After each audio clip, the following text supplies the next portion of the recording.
Mein Name ist Liliana und mein Nachname ist Ruiz.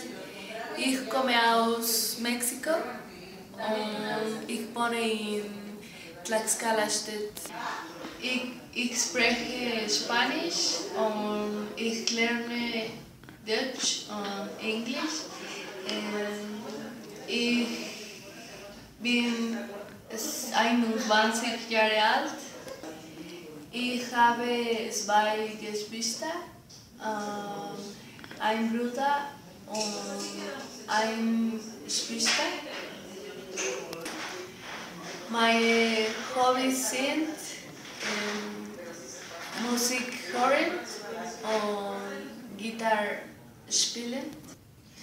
Mein Lieblingsessen ist Pizza und mein Lieblingsgetränk ist Bier.